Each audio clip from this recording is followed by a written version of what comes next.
So, Chris, what do you think are the most important points a seller agent must discuss with their sellers before they sign the agreement?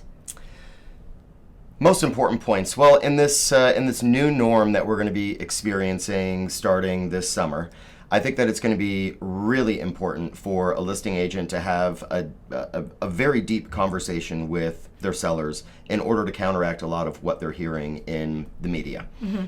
Just saying, oh, I don't have to pay buyer's agents anymore is certainly not going to be the best course of action if you want to get the most money for your property.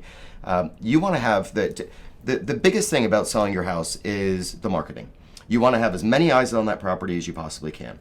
So you're working with an experienced realtor that has you on every single online platform. You've got marketing that is going to every media publication, magazine, door hangers, walking the neighborhood, mailing out postcards, whatever the case is, in order to get maximum exposure for your listing. That is going to draw buyers, obviously, to want to take a look at your house.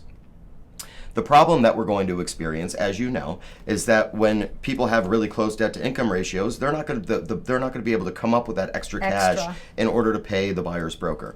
So I don't see why it would really benefit a seller to not offer any type of compensation to the buyer's agent. I think that if you want to get maximum exposure for your home, you want the most eyes on that property, you need to offer some sort of compensation as well in order to drive as much traffic through as possible. And I'm not saying that because there was talk that realtors would steer you one way or steer you the other way in order to make sure that they were getting compensated to the maximum amount of money that they can if somebody was offering more commission than another.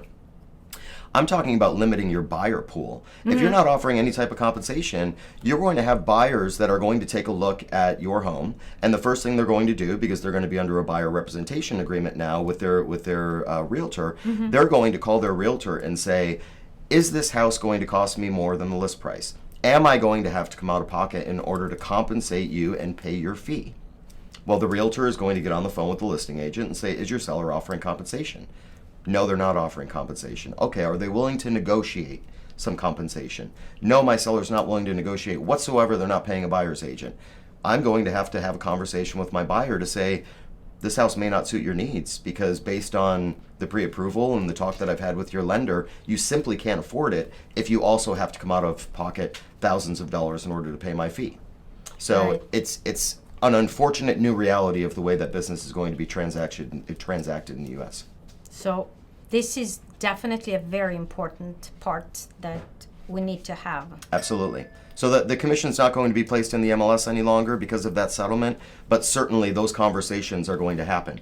And it may be that myself as a buyer broker, let's say, I will go and look at the listing agent's website because you are able to display the compensation on your own personal brokerage website.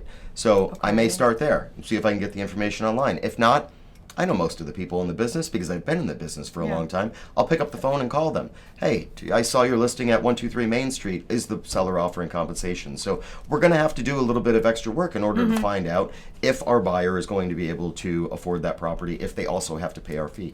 So I would hope that listing agents, when you're listing a property, will have a deep conversation with the seller to say, we don't have to make a blanket offer of compensation if you don't want to. However, please be open to negotiating with a buyer. Maybe the buyer will pay you a little bit more money, and that way you can negotiate a little bit of compensation in there for them. That's great. Thank you.